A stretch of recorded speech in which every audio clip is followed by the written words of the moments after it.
Welcome, and thank you for taking a few minutes out of your day to learn a little bit more about school development planning. The purpose of this presentation is to share some information about how we do planning at Alternative and to gather some feedback from you that we will use in making future decisions. We do offer a video. We're not going to watch it here together, but I will share it when when I send out this information so that you can learn a little bit more about how school development planning works. But in the meantime, we're going to go ahead and just talk a little bit about our school development plan. So our school development plan is used to do a whole bunch of different kinds of things. So staff work throughout the year to implement the actions and achieve the goals identified in the school development plan. Part of that work is also making sure the actions are visible to the school community, including parents. Throughout the year, the school development plan will inform many aspects of our work, such as our instructional strategies, our professional learning, our school structures and processes for learning, resources to improve student learning, and data-informed decision-making. Our focus this year in our school development plan is on mental health literacy.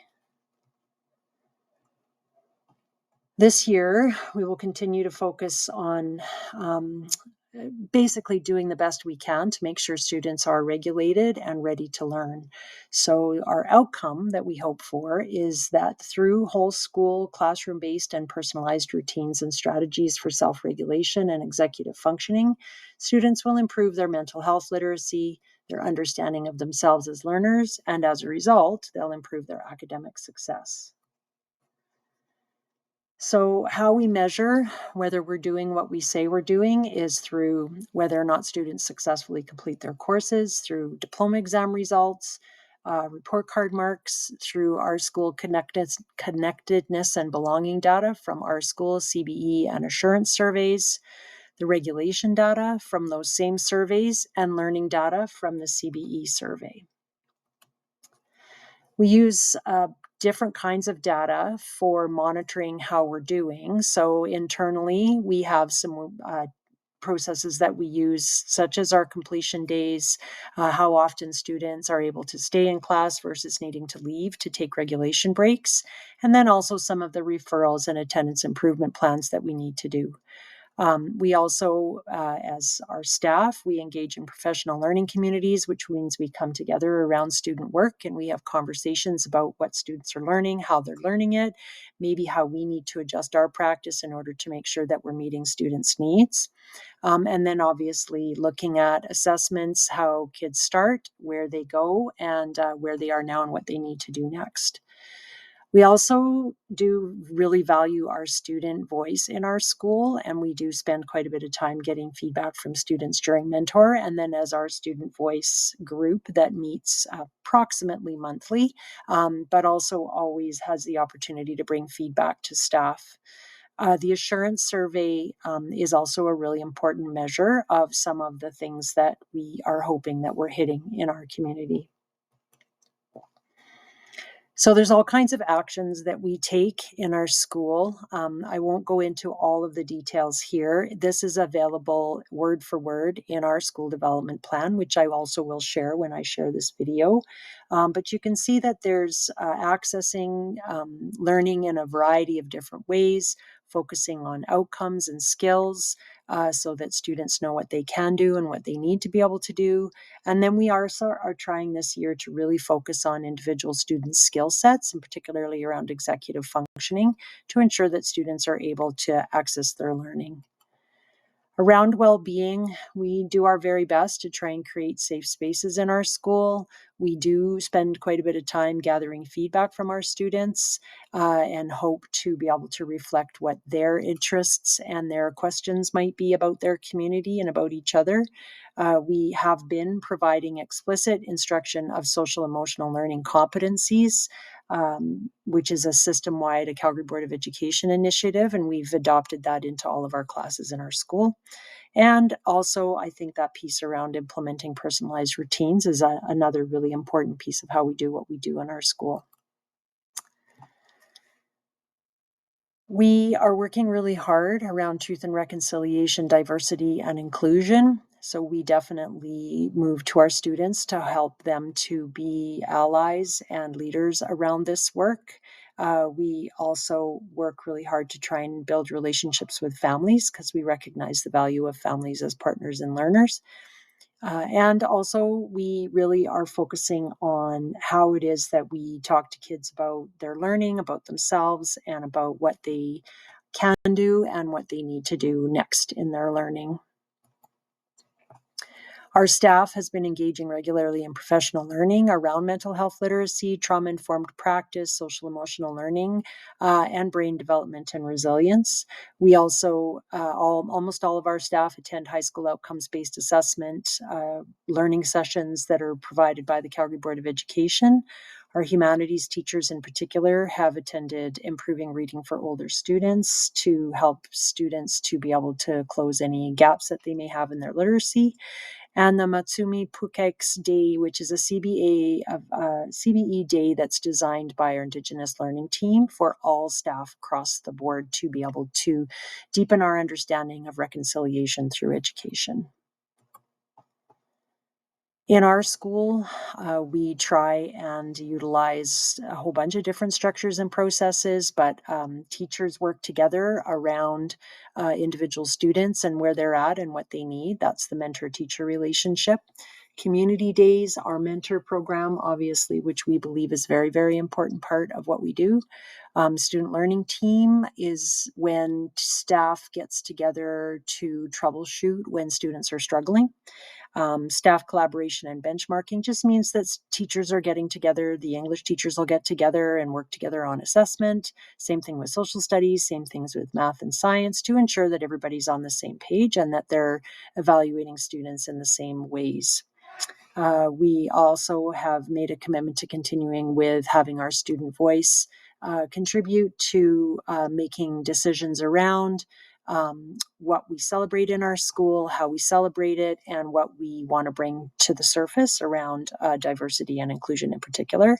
And then IPPs and school and student support plans, focused on regulation strategies and the use of spaces and structures in order to be able to stay regulated enough to learn. We have all kinds of resources that are available to us in the Calgary Board of Education, for which we're very grateful. This year, we also, as a staff, are taking up Smart But Scattered for Teens, which we highly recommend if you have a child who struggles with executive functioning. And then we also have continued to access other resources around learning more about executive functioning and how to build skills in those areas. So we're not taking questions, obviously, during a presentation, but if you're here on Thursday night, you'll get to ask some questions. We do also have to talk about our budget. So our school received $1,665,354 this school year to provide an education to your children. Most of that budget really takes care of staff.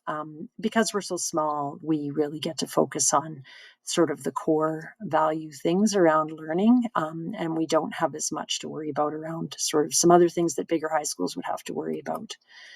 Our budget breaks down just like this. RAM is the resource allocation method, which is how the Calgary Board of Education distributes all of the money that they get from Alberta Education. Some of it is earmarked. It has to be spent on, for example, people in front of students.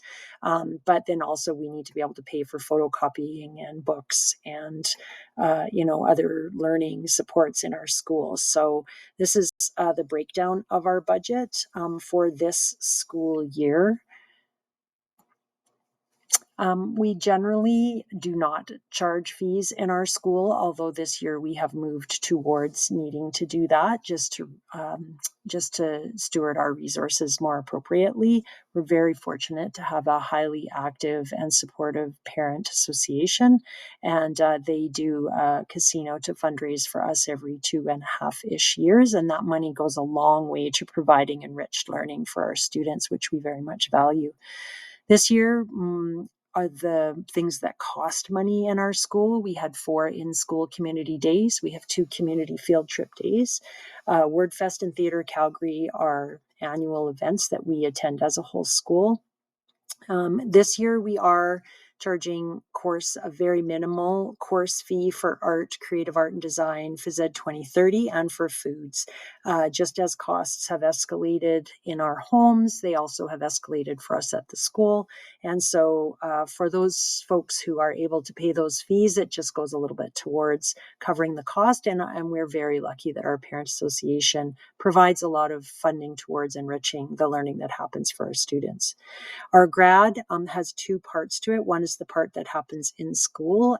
There is a small amount of cost to that. Students get a cap and tassel, but they also get a leather folder that they get a completion certificate and a picture in.